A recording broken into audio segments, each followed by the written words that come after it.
much less worldly than you think. Are you indeed?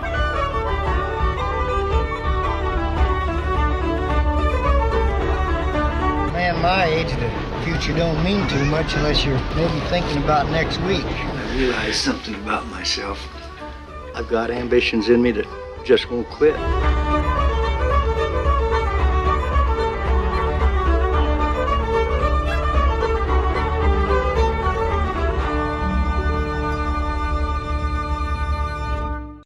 Wait a sec. Oh, what have I done? You're right side up now. Hey, great poster. So that's the poster. That's it. You got it, Peter. That looks great. Hey, I am thrilled to talk to you today.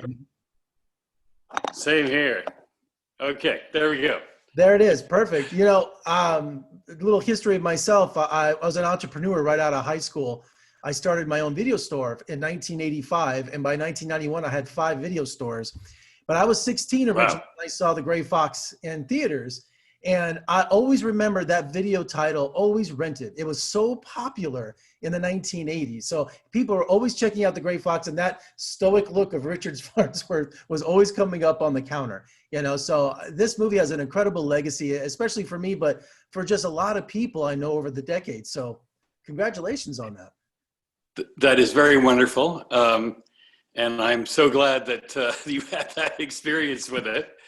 It's been a little bit out of the way for a while because it didn't have a distributor. But now I'm looking for my camera. I'm sorry if am I looking at you now when I do that? Yeah, you're fine. Yeah, right there. You're looking at me that way. Either way, yeah, you look good. Okay, great. Well, just to give people a little background on this, true story, Bill Miner, played by Richard Farnsworth. He's a fearless stagecoach robber in the days of the Wild West. He's arrested. He's jailed for 30 years. He reemerges into a new world. And the gentleman's bandit, Bill Miner, Richard Farnsworth was ideal casting. Is there a story how you got him for the movie? Because I know there were other people up for the role too. Well, initially, Philip Borsos, the wonderful director, the late Philip Borsos, I'm sorry to say, was interested in Harry Dean Stanton playing the Gray Fox. And one of the reasons for it was that Harry Dean, and he's now gone, was the beautiful ballroom dancer, according to legend. And there is a scene in the Gray Fox where Bill Miner and Kate Flynn, the photographer, and his love interest dance against the Purcell Mountains. And it's a beautiful scene. And that's what Philip initially drew him to Harry Dean Stanton. Harry Dean, at the time we were shooting this film, was doing One from the Heart with Francis Coppola. And we had been in touch with Fred Roos, the producer, one of Francis's producers. And it was Fred who said, and Fred's casting people who said, you should look at Richard Farnsworth. And so we met Richard, and there was a bit of a problem to begin with because at the time he didn't have a big white mustache, which we wanted him, and didn't want to stick one on. But anyway, he grew one in time, and that was that. And what I love about The Gray Fox, I'm a big Western fanatic, and it's such a classic theme of the frontier versus civilization, you know, how the changing of the Wild West. There's so many examples from Judge Roy Bean, and I could go through all these movies, but The Gray Fox did it differently. It just had a different pace to it and a different style. And I was wondering, was there much discussion on, even though it's a Western, about its identity? Well, it is a Canadian film from British Columbia. I think it was me, I think, who liked to call it a Northwestern. And that means a little bit that it would have a perhaps an easier going tone. It would have, and we liked the way Richard Farnsworth was a well-mannered, kind of polite guy.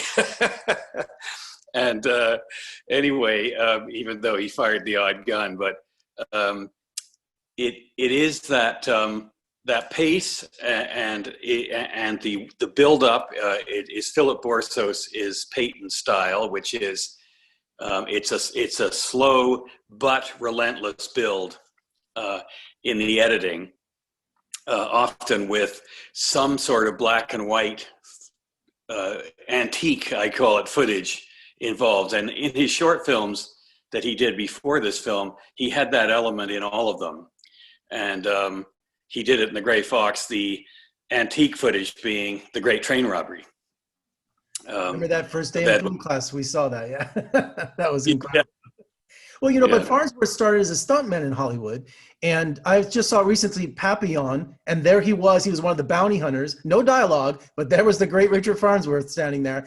Was there any concern, or what kind of, did you have to go through to convince people, hey, this is the lead in our movie? Because he wasn't a name. He had by that time been nominated for Best Supporting Actor in Comes a Horseman, and he had been the rancher in Tom Horn with Steve McQueen. So he had some, you're right, he hadn't been a lead in a film, but he had demonstrated that he was strong on screen and nominated for an Oscar, as I say. And he, That's good on your resume. What's that? That's good on your resume if you're applying for a role, I guess, right? Right, and the authenticity of him, I think, is so undeniable that we didn't have any trouble convincing, the marketing and financial people that he was the right guy. They liked him right away. And I know this is an artistic license as a producer for the film, because I know it's entertainment, it's not a documentary. So were there lots of discussions about, hey, what didn't happen and what really did happen with Bill Miner? Yes, although basically it's quite interesting you asked that question, because the love interest, which is the Kate Flynn, the photographer, played by Jackie Burroughs, that is an amalgam and of two different characters who there's no real documentation that they had this romance. The action part of the story and the train robbery action of the story is all accurate. And in fact, most of it shot in or near the places where it actually happened. The arrest scene, for example, of Bill Miner and his two guys was in the actual place where it happened, and the dialogue was the court transcript, word for word. So Philip Borsos was very keen on accuracy, but the romantic part, which is really the, when I say the life of the film, I mean, I'll say this, the heart of the film. The emotional heart of the film, that is a bit of a made up story. And and Peter, there's so many unknowns in this film. I mean, Philip Borsos, 29 years old, and Richard Farnsworth never carried a film before. For Borsos, when were you set at ease? Was it the first week or the first day where you thought, well, this kid's 29, but he's got what it takes, and also an endorsement from Francis Ford Coppola? But when during the production did you just kind of like take a big breath and go, this is going to work? Well, I must say, I don't think I had to, because the beauty of Philip's work, whenever I've made a film for whatever this is worth, but as a producer, I always say, if things don't go really well, what will we have? What's sort of the bottom line? And I knew we would have a film of great beauty, and I knew we had a wonderful story. So I knew that was all going to be there. In the first week, we had several scenes with Richard, and they were fantastic to look at. So it took me a couple of days before I said, this is going to be fine. And I am a huge fan of the Chieftains and providing the music for this movie. How did that Irish folk band end up in a Canadian Western? That has to be an interesting story. It is very much the director's choice. The score is by someone called Michael Conway Baker, a wonderful composer.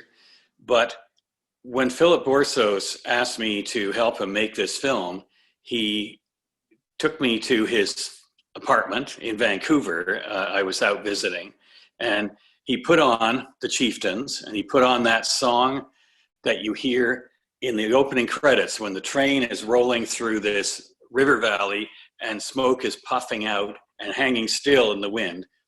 And anyway, he described what I would see and said, this is the music that's going to be there. This is before we shot anything or were even financed.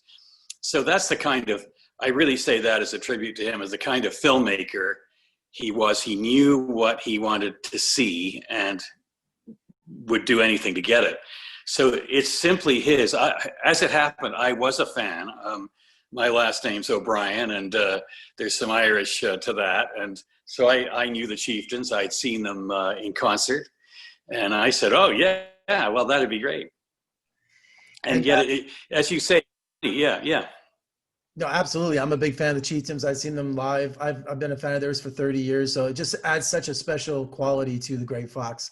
But you have to be excited now, Peter, because there's a special edition coming out on DVD, and also it's being released in virtual cinemas. So the Gray Fox is back. So tell me about the DVD. Was there any stories of the production, or did you add any special features, or is remastered? I've got to say, I don't know about the special features, but I've done an interview or two, and I think there are pieces. But the main thing is it's remastered, and so I participated in that. The director and the cameraman would fall down dead if they knew that. They're not here, but there had to be someone who knew the film, and that's me that's left. So, but we Kino Lorber, the distributor, wanted to do it, and it was very, very important to us. I must say, the film was made in 1980. In other words, negative was exposed. The negative for the film was shot in 1980. So that's 40 years. And the colors in the negative and the picture elements from which you would reconstruct this movie were starting to fade. And so this was fantastic news that Kino Lorber wanted to support and pay for, a remastering. And so I was involved in it. And the one thing that I emphasized, I mean, they did a beautiful job, a wonderful, wonderful job. But I emphasized that this wasn't a, kind of an Arizona, Texas kind of Western. It was taking place in the Northwest. And so greens and blacks were really important. It wasn't, yellow and golden. It was green and black and blue. And they followed that and went with that and produced this lovely, lovely print. And finally today, Peter, do you have a favorite Richard Farnsworth story from the set, or did something come up, your interaction with him? Did he have a different attitude towards a scene, or it has to be that one Farnsworth story that you love from The Gray Fox? Well, he was quite famous for saying, and we loved it, that he said it. He said he became an actor rather than a stuntman because the ground was getting too hard. And as a horseman, stuntman, but he insisted on riding in almost all the stunt-related scenes, and you see when. In a particular scene when the train comes around the bend and he's on horseback and the horse is spooked and is bouncing around, that it's him and he's getting the horse to do it. And so when it was shot and we said, okay, the director said, print it, that's great. And he repeated this line and said, I'm glad I didn't fall off, the ground's getting too hard. And everybody throughout the production would use that phrase for anything that they were worried about going wrong. The ground's getting too hard. I'm going to use that expression too. I can't do that. The ground's getting too hard. That's it, exactly. You're using it absolutely the way he was using it. This is my 25th year as a film critic, Peter. And my very first television junket was for Disney for a movie called Mystery Alaska. It was at the Century Plaza Hotel back in 1999.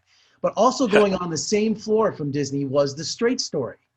And I knew that film, and I had seen it, and I begged them, please, because Richard Farnsworth was there. And I go, please, can I go, well, it's not opening in Vegas, even though I'd seen the film. And I I got to talk to Richard Farnsworth, but he was only doing maybe 10 interviews that day. So that was my opportunity to meet the great Richard Farnsworth, and I'll never forget that. But I can enjoy him through The Gray Fox, is one of my favorite Westerns. So I just really enjoy talking to you today and giving us such insight on this just classic Western.